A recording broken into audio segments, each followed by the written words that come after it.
You're listening to the Ask Drone U podcast. You ask, we answer your drone questions. Whether you're here to turn your passion into profit or you simply fly for fun, we're a community of learners and teachers who aspire to achieve greatness.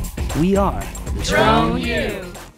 Hey everyone, welcome to another fun episode of Ask Drone U. This night only. This Saturday night. Unfortunately, it's every day. But welcome to another show. I mean, unfortunately. Just kidding. That's brutal. Just kidding. Welcome to the show, guys. And again, thank you so much for joining us. Thank you for sending in your questions at askdroneu.com. Thank you for your kind words and support.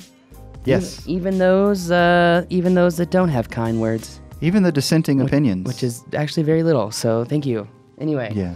But we are here today to talk about how you can showcase your value to clients, specifically in the realm of golf courses, because many drone pilots are learning the hard reality that your skill does not actually matter as much as your ability to sell. How much are you willing to hustle? If you cannot seriously answer that question, you need to go home, you need to cry a river, and then you need to pick yourself up, put your big boy pants on or your big girl pants on, and realize that you are the key performance indicator to the success of your business.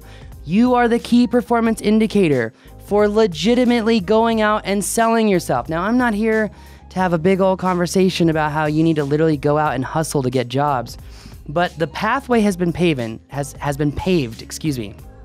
Wow. Kind of like paving. I like paving too. Anyway, It's a word. paving the way. No, but this, you know what? I just thought about this question today where it's like, there's a lot of guys that have gone out and shot golf courses and I've been looking at all the different golf courses in my area and the videos are just garbage. And what do I do to try to go sell myself to those golf courses? We're going to talk about that. But I think that this goes to show a bigger macro perspective here, Rob. And that is that you can't get on these guys for being crappy pilots. If anything, I want to give them credit. Seriously, for hell selling that. Yeah, boy! That's true. You go sell yourself. Seriously. Yeah, no, that absolutely. I mean, they got their footage on that particular golf course website, right? Exactly. So, what is they it? did more than you did. It's winning, as they say. But sometimes you need to have that attitude in sales and just like winning, yeah, but we're going to tell you how to go beat them. We are. In today's episode of Ask Drone U. All right, but before we do that, just really quick, I want to say a big shout out to a lot of the people who listen to this podcast and recently have been becoming members, especially to all the people who attended our Orlando mapping class. Also, big special thank you to everyone who attended the Las Vegas mapping class. Also, everyone who attended, I can't even remember where the class was before that. Before Las Vegas. It was in South Carolina. That's right. Yep, South Carolina. And Charleston. then before that, I can't remember. Austin? No, we had one in January. I can't remember where that was. We've been doing so many classes. San Diego. I have been just like borderline overwhelmed, okay? There's only so much Paul to go around, and I'm really trying to bring on more and more instructors, qualified people. That has been a task in itself. Are you throwing out the line with that little comment there? No, I'm trying to say that everyone who's Drone U Elite, there's a huge opportunity knocking on our door. And actions speak louder than words. That's good. You know what? For everyone who is employed by Drone U, actions speak louder than words. Uh-oh. I'm not going after anybody, okay? I'm not. There's only one person in this office I'm completely pissed off at, and it's not even anyone associated with Drone U.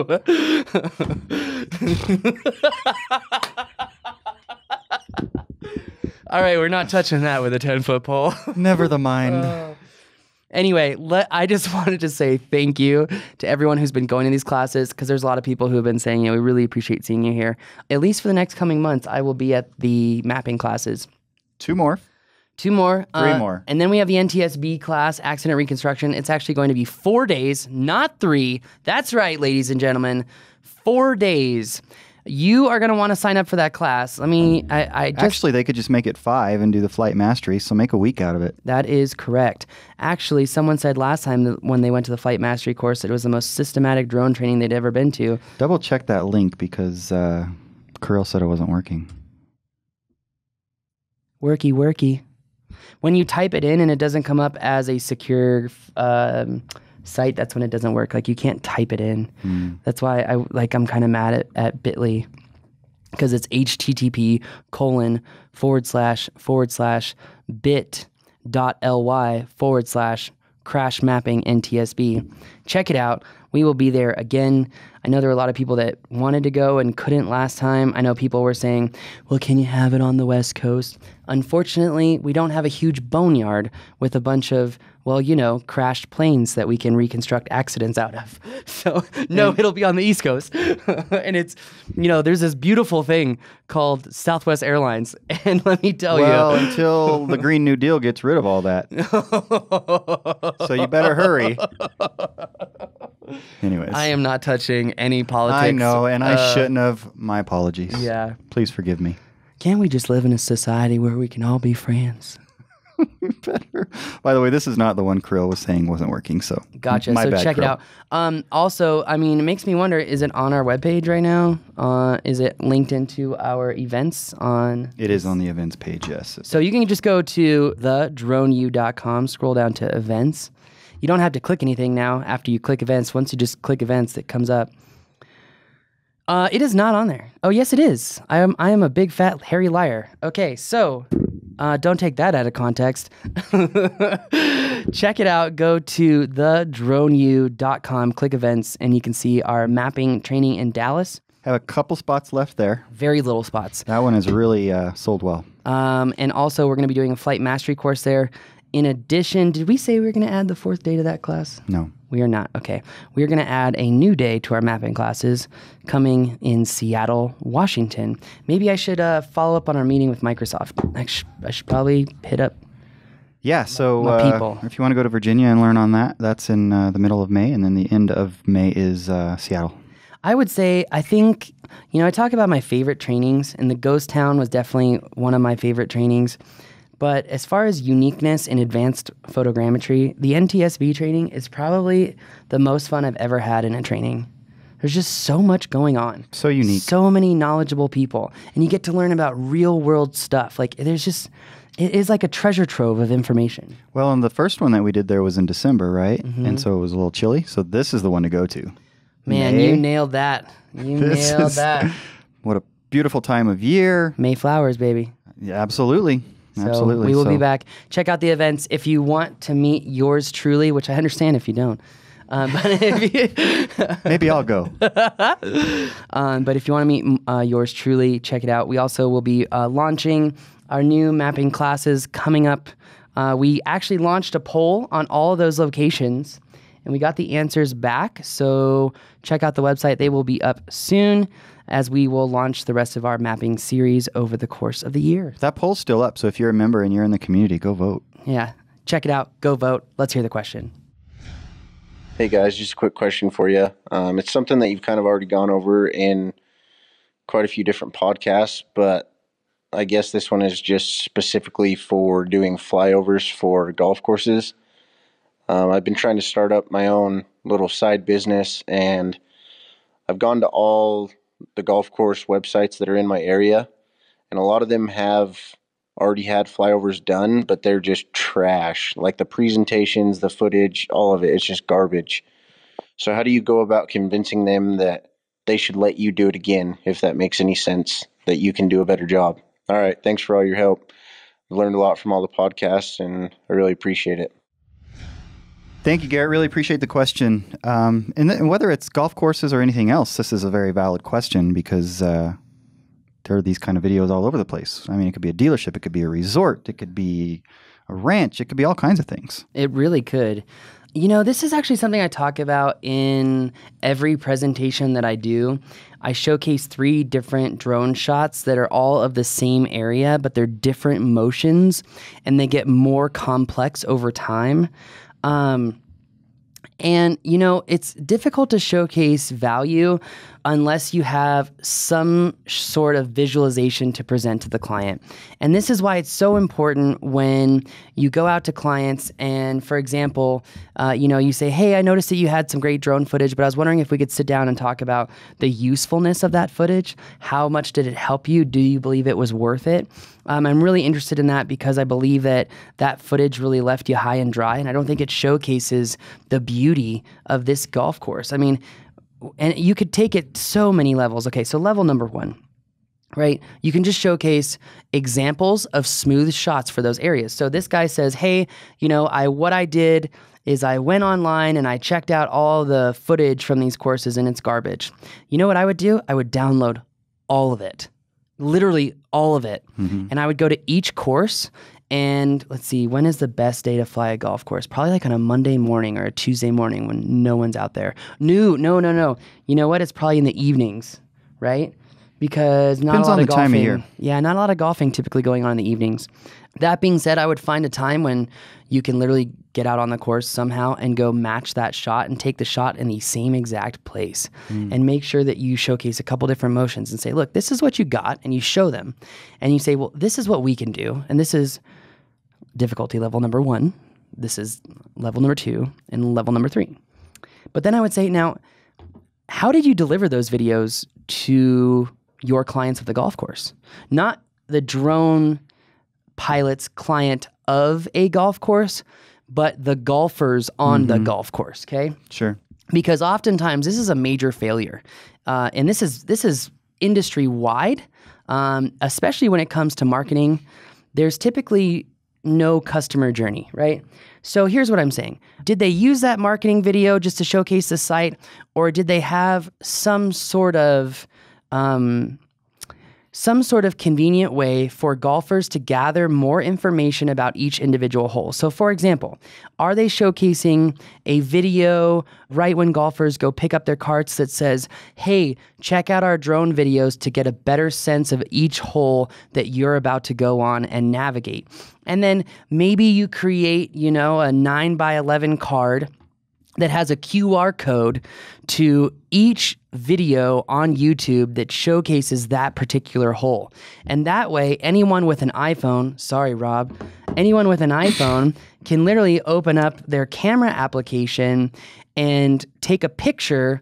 You don't even have to take a picture. It's even easier than that. You literally just hold your phone in camera mode and it opens up the QR code and it will show them the video instantaneously. Super easy delivery. That is going to increase engagement. That is going to have the cool factor. And who knows how many clients are now going to go to that golf course just because they have a better sense of the golf course.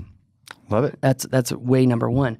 Way number 2, how was that footage? Let's say he's just making a marketing video. He showcases the different types of drone shots that he can get for those people. They decide, hey, this is great, but I don't really know what to do with it.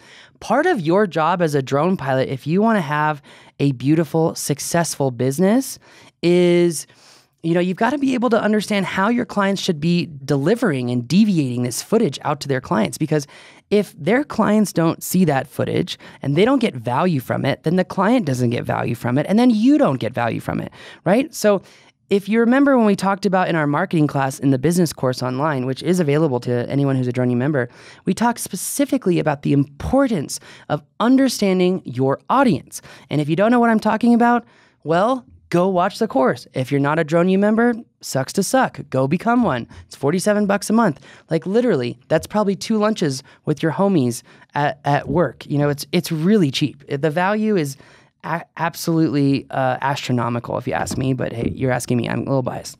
So I would set up a meeting. I would take the guy flying. I would show him the different shots that they have versus what you can do. And then I would showcase how they would use that footage to better implement their marketing. You have to create a proposal to say, look, I can do a great marketing video with all these different drone shots.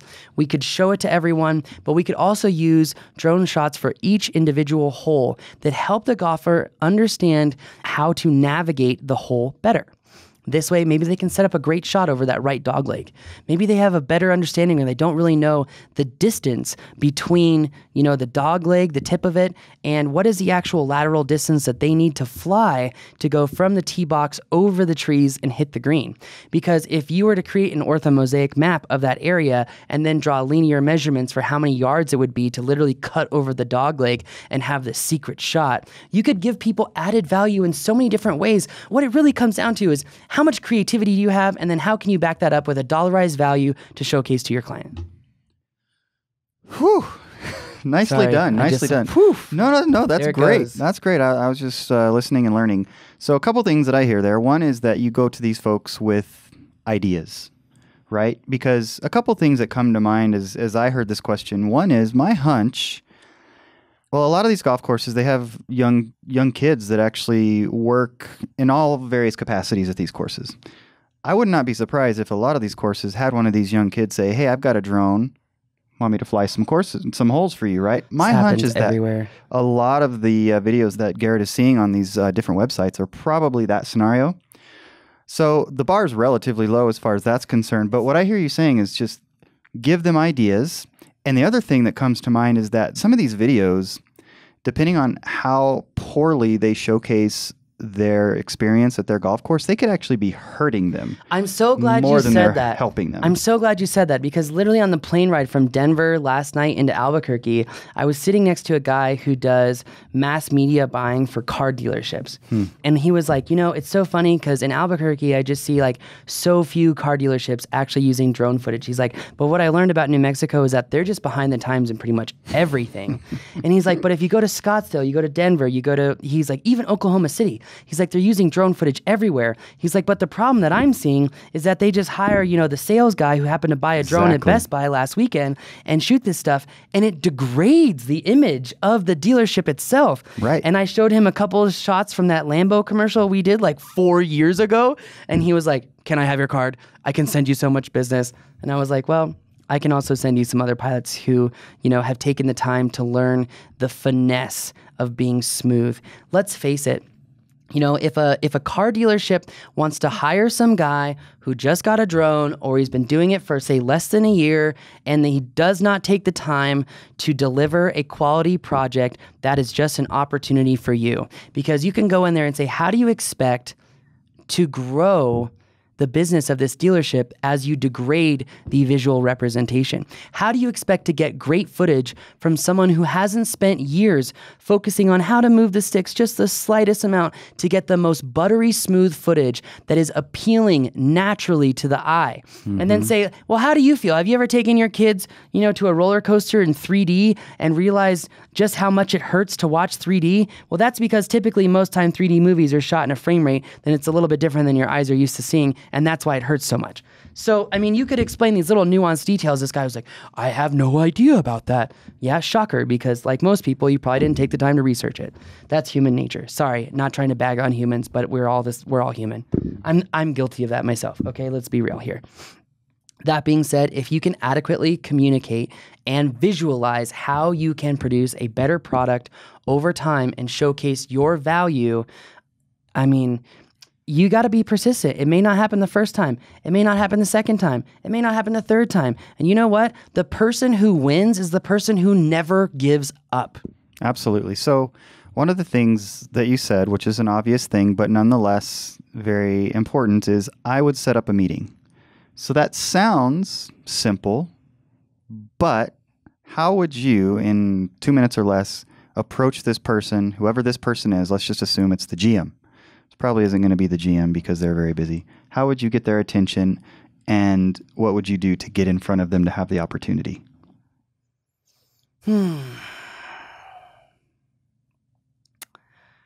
Gosh, there's so many ways, dude. Picking up the phone, step number 1, grow up, stop being afraid of yourself, believe in yourself, call. If they don't go in there, say, hey, look, I noticed some of the footage that you have out there, and I think that you're only hurting yourself. And look, you're a great manager of this dealership. I'm sure you guys do really well in sales, right?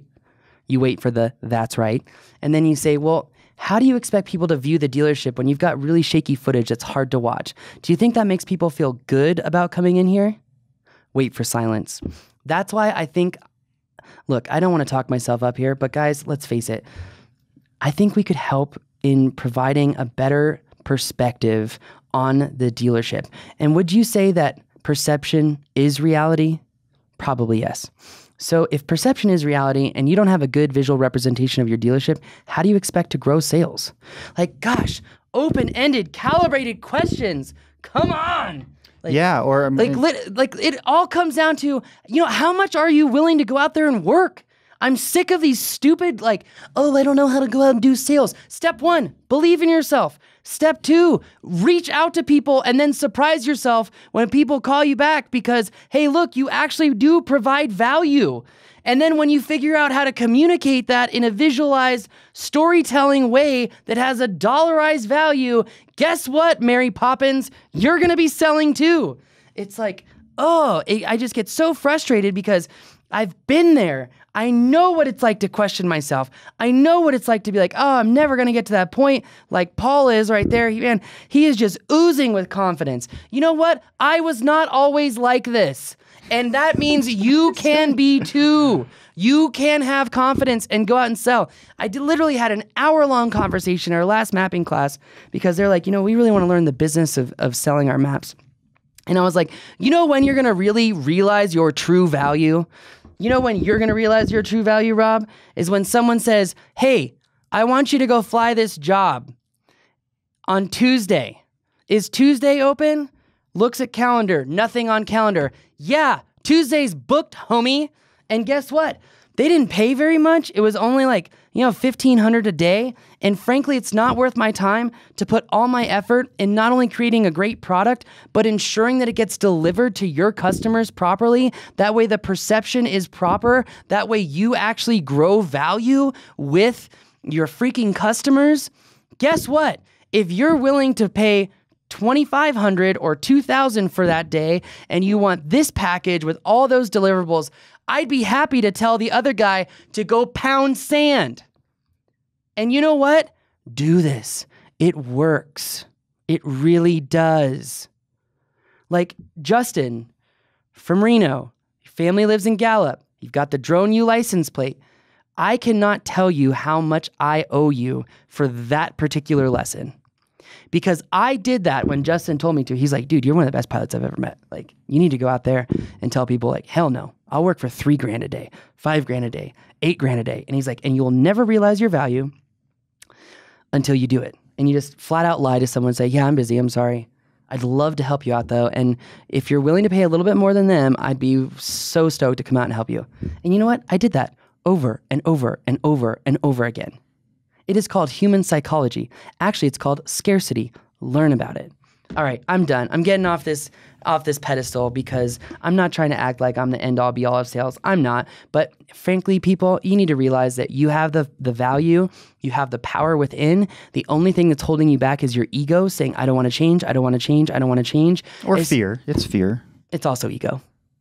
You're afraid of literally looking lower than someone else. I think, which is another way of saying that is it's pride. So fear is generally pride-based. Ego. Going back to the ego. You're just pointing me down to the ego. I'm just seeing this flow chart. Ego. Okay. I'm sorry. Ego. Rob's like, I'm just not fighting this one. No, I agree with you. It is fear, right? It totally is. And we've both been there, right? We've both been there. Absolutely. And crap, even in this big last huge deal that's got going on, I even question myself. You're always going to question yourself. You got to be able to get back in your own head and say, no, mofo, I'm worth it.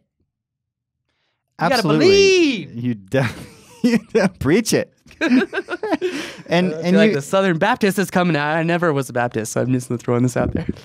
And anybody who's been in sales for any length of time understands that you're going to be rejected. Just move on to the next one. It's okay. Start with no. People make decisions on how they feel. Make them comfortable. Start with no. Like literally, Chris talks about that in his book, Start with No. If you are asking me questions about sales and you haven't read the book, Never Split the Difference, you are not allowed to ask me a question. And I'm actually going, I'm next time I see someone at a training and they ask me a sales question, I'm going to be like, did you listen to Never Split the Difference? Sorry. Next question. Start with no. That's a concept. It's very clearly. Simon Sinek says starts with why, but no, start with no. Get people to say no. Two different because things. then they're comfortable, they feel like they're in power, and they feel like they're not being pushed and pressured and all that fun. There's so many Let's give words them a really simple example. I can't say you right call now. somebody that you want to talk to. You don't say, "Is now a good time to talk?" You say, you lead them in the question to where they're going to have to say no. Is this a bad time? Right? Yeah. Is this a bad time? No, and No. that gives them control. So that's a real simple example of what he's talking about. I love control freaks, Rob. Because they're easy to... They're easy to have them solve my problems for me. Because when you give them the control they want, they think they're that eating out of the palm of your hand. Wow. Yes, I agree. I agree. All right, on that bombshell, this is as far as I want to go with this question. I think we gave him great practical advice. I hope and I had to get on my high horse there for a second just to be like, people, go out and sell. Absolutely. How many phone calls did you make today? It's not enough. How many phone calls are you going to make tomorrow? It's not enough. Like literally, I saw this. Okay, and I'm really sorry for EO Fire, John. I'm sorry, but I have to say this. So if you know John Lee Dumas from EO Fire Podcast, great guy. But he had an Instagram post about his book and making sales and how many sales calls you should do. And someone was like, I think there's only 10 or 20 lines. If I only had 10 or 20 lines, then I'd be a failure as a salesman. No, you know what? It wasn't John Lee Dumas. It was someone else's book. The sales something. There's so many books like the freaking Freedom Journal now. It's crazy. It was like the sales process or something. Like you just have to understand that selling is a numbers game. What was the movie with Will Smith where he like fundamentally changed his life? Mm-hmm. He went through some really, really tough crap. And he was homeless with his son. And now he's a multimillionaire. If you are not prepared to be inferior to people, you are not prepared to be superior to people when you are super successful. And I'm not saying that you should have a mentality of superiority. That is toxic for everyone. I'm just saying you have to be okay with living outside of the norms. Have you ever met someone super happy who lives a normal life? Because frankly, I haven't. Mediocrity is not fun for me. Is it fun for you? You're not living in mediocrity. Not at all. Everything is so freaking dynamic at this place. It's absurd. Go from one dynamic environment to another dynamic environment to another dynamic environment. Absolutely. On that bombshell, that's going to do it for us today. If you have a question, go to AskDroney.com. Give us some feedback. We'd love to hear it. Also, please, if you're not a member of Drone U, check it out. I think you will not be upset. But that's going to do it for us today. My name is Paul. My name is Rob. This is Ask Drone U.